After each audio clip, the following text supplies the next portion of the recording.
Hello everyone, welcome to our channel. Telugu రాష్ట్రాలకి భారీ వర్షాల ముప్పు, కొన్ని జిల్లాల్లో మాత్రం కుండపోత వర్షాలు. వివరాల్లోకి వెళ్దాం. వాతావరణ పరిస్థితులు ఏంటి, ఏ జిల్లాల్లో వర్షాలు పడతాయో తెలుసుకునే ముందు మీరు ఇంకా మన ఛానల్ని సబ్స్క్రైబ్ చేయనట్లయితే వెంటనే సబ్స్క్రైబ్ చేయండి. బంగాళాఖాతంలో ఏర్పడిన ఉపరితల ఆవర్తన ద్రోణి తీవ్ర తుఫానుగా మారనుంది. ఈ అల్పపీడన ప్రభావం తుఫానుగా మారితే మరొకసారి రాయలసీమ, దక్షిణ కోస్తా జిల్లాల్లో అయితే ఎడతెరిపి లేకుండా భారీ నుంచి అతి భారీ వర్షాలు, పలు ప్రాంతాల్లో నీట మునిగే అవకాశం కూడా ఉంది.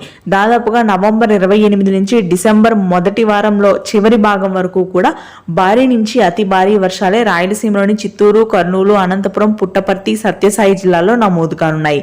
నేరుగా మనకి తమిళనాడు నుంచి ఈ వర్షాలు విస్తరించనున్నాయి. రాయలసీమ జిల్లాలకి, దక్షిణ కోస్తా జిల్లాల్లో కూడా భారీ నుంచి అతి భారీ వర్షాలు. దాదాపుగా నెల్లూరు, ప్రకాశం జిల్లాల్లో కుండపోత వర్షపాతం నమోదవుతుంది.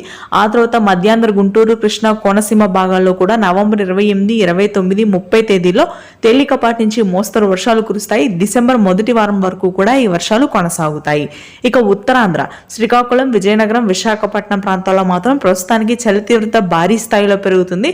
తక్కువ శాతం వర్షాలుండే అవకాశాలున్నాయి. దక్షిణ తెలంగాణలో మాత్రం భారీ వర్షపాతం ఉంటుంది. మిగిలిన ప్రాంతాల్లో పొడి వాతావరణం, చలి తీవ్రత అత్యధికంగా ఉంటుంది. తెలంగాణలో. Thanks for watching.